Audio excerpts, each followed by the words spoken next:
Radhe good evening বন্ধুরা, কেমন আছো তোমরা সবাই? আশা করছি তোমরা সকলে ভালো আছো। তোমাদের আশীর্বাদে আর ভগবানের কৃপায় আমিও একটু ভালো আছি। আর একটু বললাম কেন, আমার শরীরটা বেশ কয়েকদিন না খুব খারাপ যাচ্ছে, খুব একটা ভালো যাচ্ছে না, ওই জন্য ভিডিও করে উঠতে পারছি না। যদিও ভিডিও করছি, এডিটিং করার সময় হচ্ছে না। তো যাই হোক বন্ধুরা, চলো আজকের ভিডিওটা আমি এই সন্ধেবেলার থেকেই স্টার্ট করলাম। আশা করছি ভিডিওটা তোমাদের ভালো লাগবে, সম্পূর্ণটা আমার সাথে থাকার অনুরোধ করছি। সন্ধেবেলা প্রথমত ছোটদের খাবার দিয়েই শুরু করলাম। ওদের যদি পেটটা ভরা থাকে তাহলে দেখবে ওরা খেলাও করবে আর অতটা বিরক্ত করবে না, কিন্তু এটা আমার পক্ষে হয় না। অয়নকে পড়তে বসতে বলেছি, তো ও তো বদমাইশি করেই যাচ্ছে আর ছোটুর পিছনে সবসময় লেগে আছে। আর ওকে যখন আমি বকছি তখন ছোটু হাসছে। আর ছোটুকে যখন জিজ্ঞাসা করছি যে দাদাকে যদি বকা হয় তাহলে তোমার ভালো লাগে, তো বলছে হ্যাঁ। আমি বলছি যে তুমি দাদাকে মার খাওয়াতে চাও, বলছে হ্যাঁ। ওই জন্যই ও হাসি করে। তো যাই হোক, চলো ছোটুকে জুনিয়র হরলিক্স খাওয়াই সন্ধেবেলা করে, আর সকালবেলা খুব কমই দিই। তো দেখো ওদেরকে একটুখানি জুনিয়র হরলিক্স বানিয়ে দিয়েছি আর একটু বিস্কুট ভিজিয়ে খাইয়ে দিচ্ছি। আর ও খেতে খেতে দেখো একবার করে ফু দিচ্ছে মুখ দিয়ে, মানে ঠোঁট কেমন করছে এইরকমই করছে। আর অয়নকে তো দিয়ে আসলাম, ও খেয়ে পড়তে বসে যাবে। আর এই কয়েকদিন ধরে না কি হচ্ছে বলো তো, একটু জ্বর জ্বর ভাব মতো লাগছে, আর মানে কোনো কাজে যেন এনার্জি পাচ্ছি না, সারা গা হাত পা ভারী ভারী লাগছে। কেন হচ্ছে এরকম জানি না। যখন ভাঙা ঘর ছিল তখন বেশ ভালোই ছিল, কাজকর্ম যেভাবে করেছি ছুটে হেঁটে। তো এখন না এত ধারে কাছে এত সুবিধা হয়ে গেছে, মানে যেখানে খাওয়া দাওয়া সেখানেই মাজা ঘষা রান্না করা সব একই জায়গায় হয়ে গেছে, ঘরের মধ্যে বাথরুম হয়ে গেছে, মানে কোথাও যেতে হচ্ছে না ঘরের থেকে, তাও যেন রোগ পিছু ছাড়ছে না। আর যখন চারিদিকে ছোটাছুটি করে কাজ করতে হতো তখন কোনো কিছু হয়নি। এটাই হয়তো বলে যে সুখের ভাত কারোর সহ্য হয় না, জানি না কি হবে। তো চলো আজকে আবার বাড়িতে কয়েকজন অতিথি এসছে, মানে আমাদের বাড়িতে আসেনি, আমার ভাসুরদের বাড়িতে এসছে, ওনার শালারা এসছে। তো তাদের খাওয়ার নিমন্ত্রণ করেছি। তো এদিকে শরীরটাও ভালো নেই, তার উপরে না খাওয়া দাওয়া করালেও হয় না। বলে মানুষের পরিস্থিতি যেমনই হোক না কেন, তাদের কথাবার্তা চালচলন আদব কায়দা ব্যবহারই মানুষের পরিচয়, এটাই হচ্ছে বলে। তো যাই হোক, চলো এখন বিশ্বকর্মা পুজো তো হয়ে গেছে, আর আমরা এই কদিন প্রায় নিরামিষই খেয়েছি। তো অনেক দিন ধরেই বলছিল তোমাদের দাদা ভাই যে বিশ্বকর্মা পুজোর সময় মাংস নিয়ে আসবো, খাসির মাংস টাংস নিয়ে আসবো, তা বাড়িতে রান্না করো। আর এই বছর কোথাও তো আমাদের যেতে নেই, কারণ কাকিমা শাশুড়ি মারা গেছে, 1 বছর হয়নি। আর আমরা যেহেতু শ্রাদ্ধে বসেছিলাম, ওই জন্য কোনো মন্দিরে গিয়ে বা ব্রাহ্মণ দিয়ে পুজো করতে পারবো না, ওই জন্যই যেতে পারবো না। ওই জন্য তোমাদের দাদাভাই বলেছিল বাড়িতে মাংস নিয়ে আসবো, মাংস টাংস খাওয়া যাবে। তারপরে বলেছিল যে বিরিয়ানি নিয়ে আসবো সবার জন্য 1 প্যাকেট করে, তো তাহলে হয়ে যাবে। তারপরে এই বেশ কয়েকদিন আগে ওই আমার জায়ের দাদারা এসছে, তো ওনাদের না খাওয়ালেও হয় না, ওই জন্যই ভাবলাম যে তাহলে বিরিয়ানি আনতে হবে না, ফ্রাইড রাইস করি আর মাংস করি।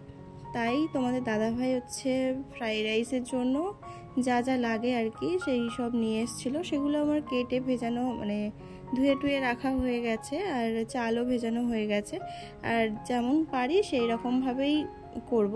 চলো সম্পূর্ণটা তোমাদের শেয়ার করব। আর আগের দিন যে মশলা নিয়ে এসেছিলো সেগুলো তো আর ঢেলে রাখা হয়নি, গোটা গোটা প্যাকেট আমি রেখে দিয়েছিলাম। তো এই কৌটোটা আজকেই পরিষ্কার করেছিলাম সকালবেলা, তাই ভাবলাম মশলাগুলো এতে ঢেলে নেওয়া যাক।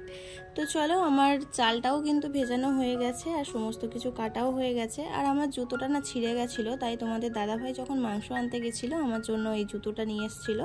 আমি বলেছিলাম যে পুরনো জুতোটা ফিতে লাগিয়ে এনে দিতে, কিন্তু ওই রকম জুতোর ফিতে এখনও দোকানে পাওয়া যাচ্ছে না, ওই জন্য একটা নতুন জুতো নিয়ে আসলো। আর ও ওদিকে আদা আর জিরে বেটে দিয়েছে, আর আমি এদিকে সব কিছু গুছিয়ে নিয়ে চলো মাংসটা আগে বসিয়ে দিই। আর যেই কড়াইটা বসিয়েছি দেখো কারেন্টটা চলে গেল। তো যাই হোক, চলো মাংসটা কিভাবে করি সেটাও তোমাদের সাথে শেয়ার করব। তো প্রথমে হচ্ছে তেজপাতা শুকনো লঙ্কা ফোড়নে দিয়ে দিলাম, আর ওই যে ডেচকিটা বসালাম ওতে ভাতটা রান্না করব। যেহেতু বিরিয়ানির হাঁড়ি আছে, ওটা 5 কেজি চালের, অনেকটাই বড়, আর গ্যাসে দিলে না মানে ঠিক তলাটাই আগুনটা পাবে, চারিদিকে পুরো ফাঁকা থেকে যাবে, ওই জন্য বড় ডেচকিটা আর দিলাম না। তো চলো ওতে একটু গোটা গরম মশলা, তেজপাতা আর লবণ দিয়ে দিয়েছি, যাতে ভাতটাতে আর এক্সট্রা করে লবণ দিতে না হয়। আর ভাতটা হতে হতেই লবণটা কিন্তু ভাতের সাথে যতটা পরিমাণ লাগে ততটাই হয়ে যাবে। আর এদিকে দেখো কড়াইতে আমি পেঁয়াজটা ভেজে ভেজে নিয়েছি, তারপরে একটু আদা রসুনের পেস্ট দিয়ে আর টমেটো দিয়েছি, তারপর নুন, হলুদ, লঙ্কা গুঁড়ো যেরকম লাগে পরিমাণ মতো সবটাই দিয়ে মশলাটা ভালো করে কষিয়ে নিয়ে তারপর মাংসটা দিয়ে বেশ ভালো করে কষিয়ে নিয়ে তারপর জল ঢেলে দিলেই কিন্তু মাংস কষানো আমার হয়ে গেল। তারপর ফুটে উঠলে তো মাংস হয়ে যাবে। তো এই দেখো আমার মাংস কিন্তু প্রায় কষানো হয়ে গেছে, আর এদিকে আমার ভাতটাও হয়ে গেছে, দেখেছো। আর মাংস যখন করি না তখন এক এক সময় মাখিয়ে নিয়েও করি, মশলাগুলো সব মাখিয়ে নিয়ে শুধু পেঁয়াজটা আর রসুনটা তেলে ভেজে নিয়ে করি। যখন যেভাবে ভালো লাগে সেইভাবেই আমি কিন্তু রান্না করি। এটা মানে একই নিয়মভাবে করতে হবে এর কোনো মানে নেই, আমার যখন যেরকম ভালো লাগে সেরকমভাবেই করি। তো যাই হোক, ভাতটা হয়ে গেছে। আর ওই যে বেসিনের উপরে, সরি এটা বেসিন বলে না, সিং বলে, তো এর উপরে একটা ঝুড়ি দিয়ে দিয়েছি। দিয়ে ডেচকিটা আমি তো চাগাতে পাচ্ছিলাম না, তাই তোমাদের দাদাভাইকে বললাম যে একটু ধরে ঢেলে দাও। তা ও ভরসা পাচ্ছিল না, অনেকটা বড় ডেচকি তো আর অনেকটাই ভাত, ওই জন্য ও প্রথমে একটা ছোট ডেচকি নিয়ে কাটিয়ে কাটিয়ে ভরে নিল। নিয়ে ওই ভাতটা যখন কম হয়ে আসলো ডেচকির থেকে সেই সময় ডেচকিটা ধরে ঢেলে দিল। আর তারপরে দেখো এদিকে তো আমার মাংসটা হচ্ছে আর ওদিকে আমি কড়া বসিয়ে দিয়েছি। তো এই কড়াটা হচ্ছে আমাদের বাড়িতে যে কটা কড়া আছে সব থেকে বড় কড়া, তো এই কড়াতে করেই আজকে রান্নাটা করব। ঘি গরম করে নিয়েছি, তারপরে যে সবজিগুলো আছে সেগুলোকে এক এক করে ভেজে নেব, আলাদা আলাদা করে আর তুলব না। তো গাজরটা আমার কিছুটা ভাজা হয়ে এসছে, তারপরেই বিনসগুলো ভেজে নিয়েছি। আর এগুলো ভাজার সময় অবশ্যই আমি নুন, একটু হলুদ আর সামান্য চিনি গুঁড়োও দিয়েছি।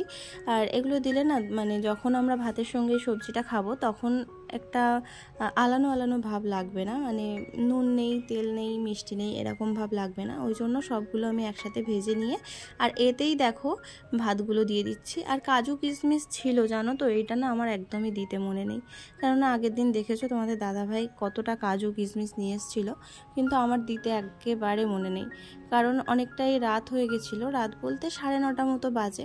তো আমাদের এই ধরো গ্রামের এলাকা তো, আর তার উপরে এই মাত্র কটা ঘর, তো এখানে তাড়াতাড়ি সবাই শুয়ে পড়ে, তো ওই জন্য 9:30 মানে অনেকটাই রাত। তো যাই হোক চলো, ওনাদের খেতে বসিয়ে দিয়েছি। আর ওনাদের খেতে দিয়ে আমি কিন্তু চাটনিটা বসিয়েছিলাম। তো ওনাদের খাওয়া হয়ে গেছে। লাস্ট পাতে হচ্ছে চাটনি, পাঁপড় আর হচ্ছে দই ছিল, তাই দিয়েছি। আর এদিকে দেখো তোমাদের দাদা ভাইয়ের হচ্ছে ভাত গুছিয়ে দিয়েছি, তো এবার ওদেরকে খেতে দিয়ে দিলাম। দেখি এদিকে তাকাও, চোখগুলো জ্বলবে। এই ভিডিওটা করা মানে ও যখন আসবে তখন আমি এটা ওকে দেখাতে পারবো যে দেখ এরকম ছিলিস তুই।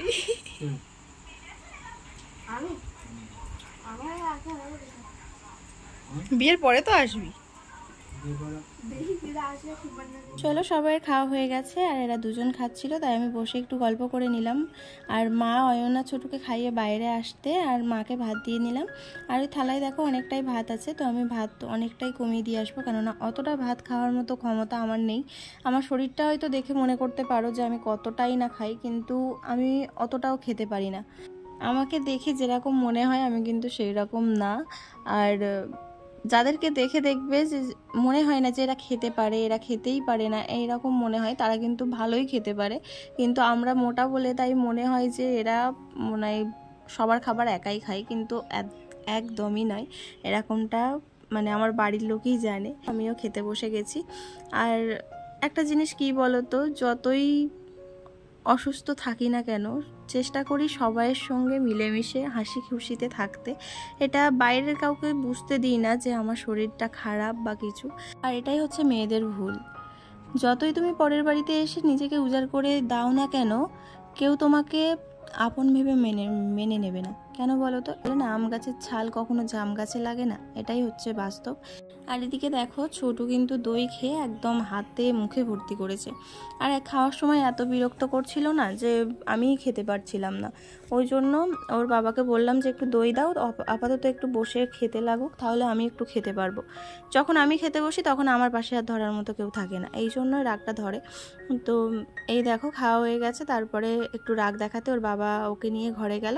গিয়ে দেখো ওর বাবা প্রণাম করেছে ওকে, আর ওকে শেখাচ্ছিল এইভাবে প্রণাম করতে হয়। তো ও হচ্ছে অন্যরকমভাবে প্রণাম করছিল, তো ওর বাবা আবার দেখাচ্ছে, তো ওর বাবার পিঠের উপর পড়েছে। আর এদিকে দেখো আমার জন্য কত কিছু অপেক্ষা করছে। এই ঘরের মধ্যে পুরোটাই অগোছালো হয়ে আছে, আর যদি আমি এইগুলোকে এইভাবেই রেখে দিই পরের দিন সকালবেলা উঠেই আমার মাথা ভর্তি টেনশন আর চাপ থাকবে, যেগুলো কখন আমি করব আর কখন সকালের কাজগুলো শুরু করব। আর তার উপর ছোটু যদি বিরক্ত করে, মানে সকালবেলা উঠে যদি বিরক্ত করে, তাহলে সব কিছুই আবার সারাটা দিনের মতো আমার এনার্জি লস হয়ে গেল, আর এমনিই শরীরটা ভালো না। তাই জন্য এখন লেগে পড়লাম সেই পরিষ্কারের কাজে। আর আমার শাশুড়ি মা কী করে, এই যখনই আমি ভিডিও করতে করতে কাজ করি দেখে, তখন বাইরে আসে, কোনো কাজ না থাকলেও বাইরে আসবে, এসে একটু চারিদিকে দেখবে, ভিডিওর সামনে ক্যামেরার সামনে দেখবে, দেখে আবার ঘরে ঢুকে যাবে। তো উনি ওটাই করতে থাকে। তো যাই হোক, চলো উনি ওনার কাজ করুক, আমি আমার কাজ করি। তো উনি জানে যে আমি ভিডিও করি, আমি আবার ভিডিও এডিটিং করেও দেখিয়েছি, দেখো আমি এই করি। তো এগুলো জেনে শুনে তাও আবার না জানার ভান করে। তো যাই হোক, চলো এখন আমার টেবিল মোছা হয়ে গেছে, আর এটো বাসনগুলো সব সিনের মধ্যে রেখে দিয়ে এসেছি। তো তারপরে এই যে ভালো করে একটু ঝাড় দিয়ে দিচ্ছি, কেন ভাত খাওয়ার পরে নিচে ভাত টাত পড়ে থাকে, তো ওই জন্য। আর এই যে এই ঝাঁটাটা দেখছো, এটা অনেক দিন আগের ঝাঁটা। তো এই ঝাঁটাটা কেনা হয়েছিল অনেক দিন আগেই। বাড়িতে আবার যে কাজ হয়েছে, প্লাস্টারের কাজ হয়েছে, আর প্লাস্টারের কাজ হলে একটা ঝাঁটা দিয়ে ঝাড় দেয়। তো এই ঝাঁটাটা সামনের মাথায় দেখতে পেয়েছে, তো এটা দিয়ে ওই বালিগুলো ঝাড়া হয়েছে, তার জন্য আরও বেশি করে ঝাঁটাটা নষ্ট হয়ে গেছে। তো নষ্ট হয়ে গেছে, এনে দিতে বলছি, আর তোমাদের দাদাভাইয়ের মনে থাকছে না বা সময় হয়ে উঠছে না, এরকমই হচ্ছে। তো যাই হোক, দেখি কবে এনে দেয়। তো এটা দিয়েই আপাতত কাজটা সারা যাক। তারপরে চলো এই বাসনগুলোকে সব এঁটোগুলো ভালো করে জল দিয়ে ধুয়ে নিলাম, নিয়ে ভালো করে দেখো সাজিয়ে নিয়েছি, মাজতে যাতে সুবিধা হয়। আর অল্প জায়গায় না এইভাবে মাজলে দেখবে বাসন বেশি একটা ছড়াবে না, আর মাজাও যাবে, সুবিধা হবে। তো যেগুলো মাজা হয়ে যাচ্ছে সেগুলো বেশ আবারও এরকম সাজিয়ে নিয়ে রেখে দিচ্ছি। তারপর চলো আমার ওদিকে মেজে ঘষে কমপ্লিট করে রাখলাম, যেহেতু আজকে অনেকটাই বাসন, মাজতে অসুবিধা হচ্ছিল। তো দুবার করে ভাগ করে মেজেছি, তাতে করে আমার তাড়াতাড়ি মাজা হয়ে গেছে।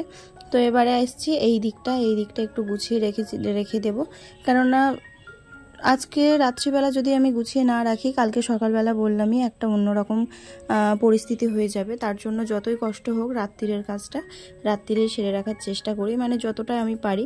আর ছেলেটা ওইদিকে ওর বাবার সাথে খেলা করছে, ওই জন্যই আমার এই কাজগুলো করে উঠতে আমি পারছি। তো চলো আমার দেখো সব কিছু কিন্তু গোছানো হয়ে গেছে। আর এখানে একটা কৌটো কেটে এই রকম করে শাকগুলোকে ভিজিয়ে রেখেছি, মানে গোড়া শিকড়গুলোকে ভিতরে দিয়ে জলের মধ্যে দিয়ে আর শাকগুলো রেখেছি, তাতে অনেক দিন পর্যন্ত না টাটকা রাখা যাবে। আর ফ্রিজের মধ্যে রাখলাম না, রাখলে কাগজে মুড়ে রাখলে তো মনে থাকে না। তো চলো এখন গ্রিলের চাবিটাও দিয়ে নিলাম, আর আমার কাজ সব কিন্তু কমপ্লিট হয়ে গেছে। আর রাতে সব কাজের পরে আমি এক গ্লাস জল খেয়ে তারপরে শুতে যাই। তো বন্ধুরা, আজকের ভিডিওটা এখানেই শেষ করলাম। যদি তোমাদের এতটুকু কিছু ভালো লাগে তাহলে কমেন্ট করে জানিও, আর যারা এখনো চ্যানেলটা সাবস্ক্রাইব করোনি তারা সাবস্ক্রাইব করে আমার পাশে